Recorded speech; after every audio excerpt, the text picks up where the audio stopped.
começo agradecendo o convite e espero trazer para vocês um relato de uma experiência que foi muito gratificante no meu grupo de pesquisa e que nós, como todos os integrantes do grupo, estamos expandindo essa experiência. Então, eu tradicionalmente sou um pesquisador em bioquímica, na área de radicais livres, né? É a minha área de pesquisa já há muito tempo, trabalho mais com orientação, mas esse tema começou a surgir no laboratório. Eu vou falar um pouquinho da história dele e depois vou deixar para vocês uma conversa, quem quiser colaborar e participar, de como é que isso está se desenrolando daqui para frente. Então, o histórico disso aqui no meu laboratório, durante muito tempo nós tivemos um curso de extensão que surgiu das dúvidas e das colocações que haviam na sociedade sobre o que eram espécies reativas e o que eram radicais livres, e de tentar sanar ou trazer um pouco de luz para um tema que era bastante confuso e que surgia com um monte de dúvidas na literatura e na mídia em geral. Isso começou no ano 2000, e houve assim a participação de todos os ICs do grupo, de todos os pós-graduandos, onde cada um deles trazia sobre uma visão clara e fácil de ser abordada para público leigo de tudo aquilo que a gente discutia em cada um dos projetos. Então, havia uma intensa discussão e um planejamento de como seria esse curso, e ele acontecia a cada 2 anos. Então, esse aqui eu trouxe a versão de 2010, ele começou a ser implantado no ano de 2000, então nós planejamos de 2000 a 2002, 2002, aí aconteceu o primeiro, depois foi 2004, 2006, 2008, 2010. Então, e aí nesse curso, então, nós trazemos as discussões que aconteciam dentro do laboratório, na maneira de uma apresentação de uma palestra, na primeira parte do curso, e depois uma discussão com mesas redondas e participação das pessoas. Por favor. Então, aqui está mais ou menos como é que estava dividido. Essas são as áreas que são desenvolvidas no meu laboratório. Então, são alunos que desenvolviam trabalhos de pesquisa, ou alguns professores que faziam parte do grupo, como o professor Fábio, como o professor Daniel, que são os outros professores do meu grupo. Mas nós tínhamos essas linhas de pesquisa, então era sobre essas linhas de pesquisa que nós trazíamos o esclarecimento. E eu sempre fazia questão de trazer uma abordagem que fosse nova para terminar, no caso aqui era biologia de sistemas. Então, a gente já trazia essa ideia para mostrar como é que se construía daí para frente. O alvo desse nosso curso eram sempre a comunidade. Ele era divulgado pela rádio da universidade, pela televisão, pela Zero Hora, e quem quisesse participar podia ir. Sempre havia um grande debate em cada momento. Por favor. Esse aqui foi o último deles, que foi em 2010. Então, a gente usou a Fabico, que existia um envolvimento bem grande, muitas empresas começaram a querer participar, isso foi bastante importante para nós, porque isso nos permitia fazer material informativo para entregar, nos permitia sorteios, lanches, coffee breaks, e com isso a coisa foi crescendo bastante. Mais um, por favor. Aqui tem uma foto de só que isso aqui foi na faculdade, foi quando nós usamos o anfiteatro da farmácia. Nesse daqui de 2008, nós tivemos perto de uns 400 inscritos. Então, era muito interessante, a discussão era ampla, e que eu acho mais gratificante é que muitos dos alunos desse curso acabaram vindo ser meus orientandos depois na pós-graduação. Então, a gente foram alunos de IC, alunos de pós-graduação, que hoje já terminaram seu mestrado, seu doutorado, e estão como professores em universidades do interior, criando os mesmos cursos, como cursos de extensão. Então, isso, para mim, realmente foi bastante gratificante. Por favor. Só que, em 2006, eu acabei lendo esse paper, que era um paper do Alberts, que é um autor de um dos livros mais usados em ciências biológicas, que é o The Cell, a célula, livro traduzido até aqui na URGS também. E o Alberts, ele tinha uma questão muito importante, que ele dizia assim: nós não ensinamos ciência na universidade, nós não ensinamos ciência nos colégios, nós ensinamos história da ciência. E a falta do preparo dos alunos, a falta do conduzir os alunos dentro do que é verdadeiramente ciência é o que bloqueia o despertar de novos pesquisadores. Então, na verdade, quem me trouxe esse paper foi uma aluna de iniciação científica, né? E isso me chamou bastante atenção. E aí eu decidi que, então, a gente poderia repensar o curso de extensão, dar uma nova cara, não parar com o curso de extensão, mas criar uma outra atividade. E foi o que nós fizemos.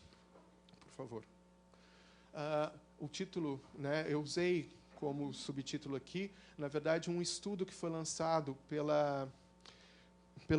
o Conselho de Pesquisa Nacional dos Estados Unidos, que eles criaram um programa que se chamava Toda Criança é um Cientista. Esse programa teve uma grande participação de muitos pesquisadores, e a ideia deles era modificar o ensino de ciência em todos os níveis dos Estados Unidos. Modificar a maneira com que ensinava a ciência. Só que eles se deram conta de que isso era muito difícil, porque, para que isso acontecesse, eu tinha que modificar a pessoa que dava aula de ciência.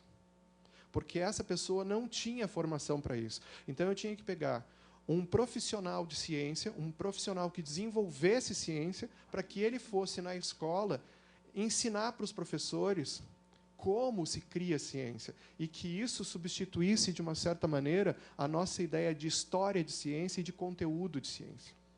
Então, é uma mudança de um paradigma muito grande, mas eles têm, assim, desde 98, 99, que os Estados Unidos têm brigado com isso. Eles não têm a solução para isso ainda.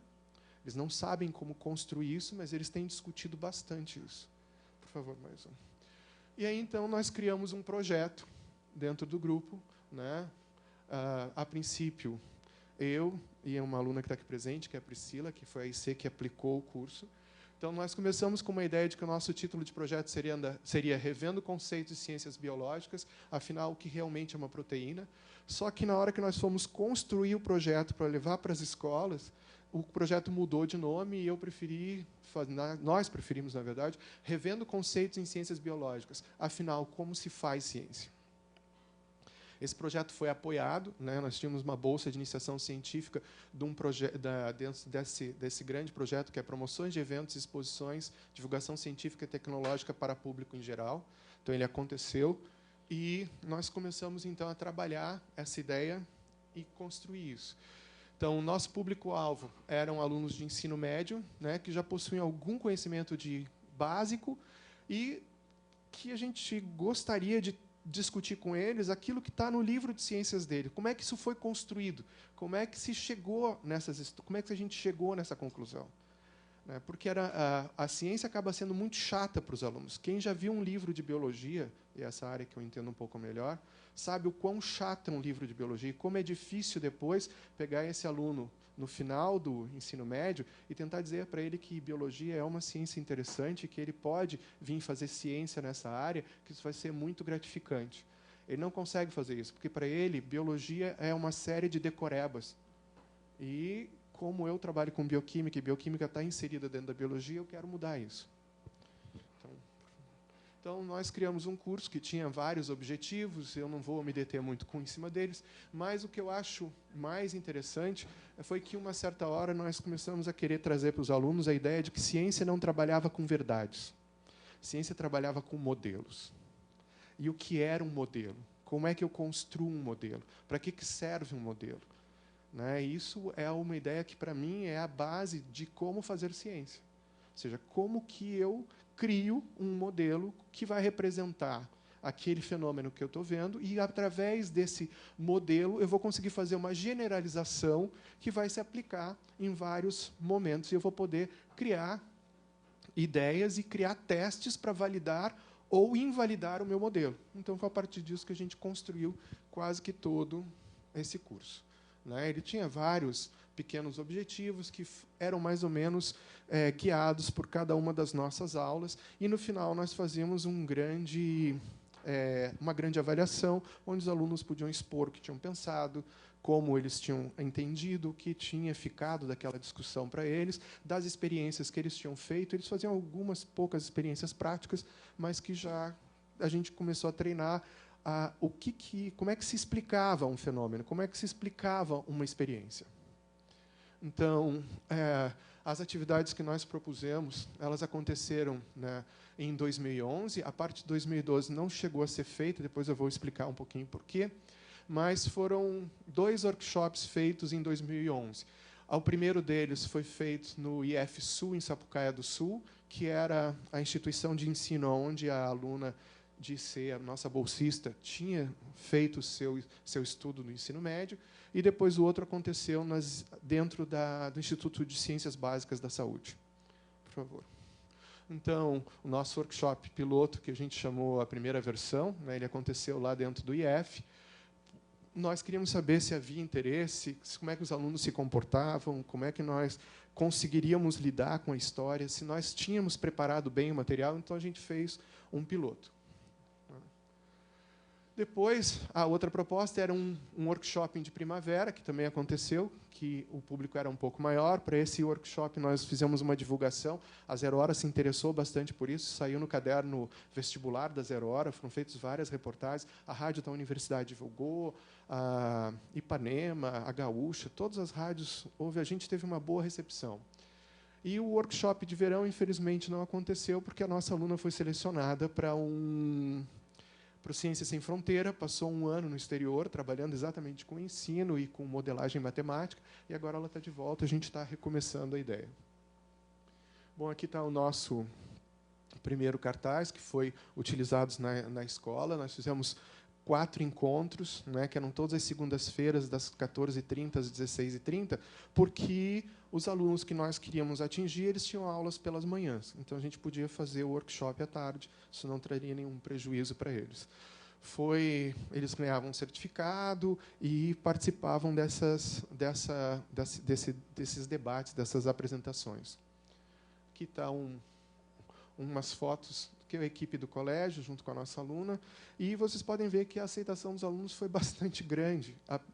Eu tinha medo sobre se as pessoas participariam ou não, mas, assim, quanto mais a gente estava dentro da escola, mais pessoas queriam participar, mais os alunos vinham buscar e vinham propor temas e vinham trazer reportagens de jornal e coisas que saíam na mídia e queriam discutir outros assuntos, queriam vir para o laboratório, queriam estar na universidade. Isso foi uma coisa extremamente gratificante.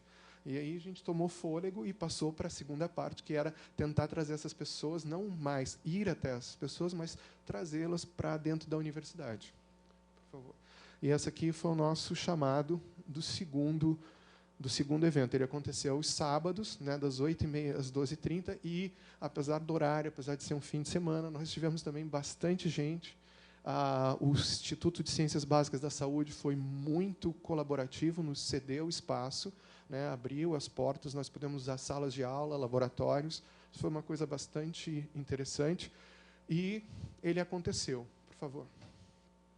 Aqui está a turma recebendo seu diploma. Nós achávamos que isso era importante, dar um diploma, dar um certificado, mostrar que as pessoas tinham participado, que elas tinham estado aqui, que elas tinham agregado algum valor ao tempo delas. Aqui está a turma, as alunas que participaram, apresentando, né, mostrando material científico, realizando experimentos. Foi bem interessante. E, bom, aqui está a explicação de por que não aconteceu o de verão, porque a nossa aluna foi, então, fazer lá o seu curso no Ciências Sem Fronteira.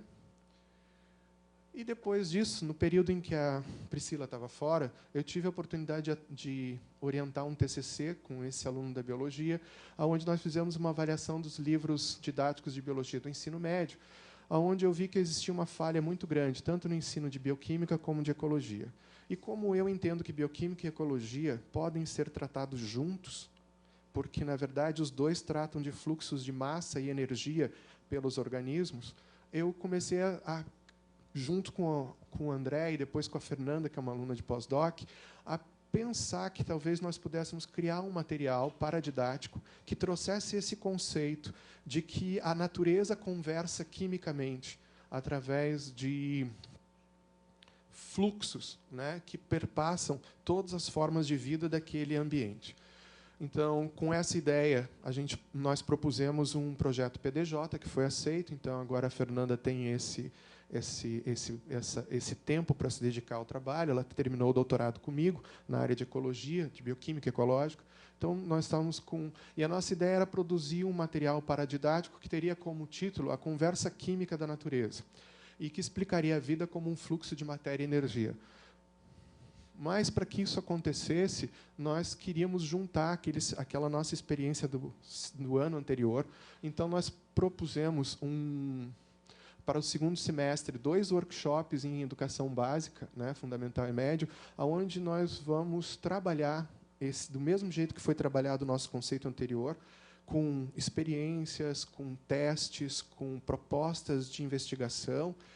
E, ao final disso, nós vamos propor aos alunos, num grande momento de confraternização, que eles façam resumos gráficos. Por que resumos gráficos? Quem publica na área de ciências biológicas, principalmente na minha área hoje, vai lembrar que a maior parte das revistas está nos pedindo resumos gráficos. Eles querem que você apresente a sua ideia como se fosse uma foto, né? Então, nós vamos tentar criar com esses alunos resumos gráficos e, através dos resumos gráficos, propor um livro paradidático que discuta esse material desenvolvido nos workshops. Né? Esse trabalho, então, é um trabalho do Centro de Estudos em Estresse Oxidativo, que é o meu laboratório na bioquímica. Esse aqui é o telefone, esse aqui é o meu e-mail. Então, quem quiser colaborar, participar, achar que a ideia é boa, é só entrar em contato. E a gente está sempre aberto a novas colaborações e a quem quiser participar conosco. É isso aí, gente.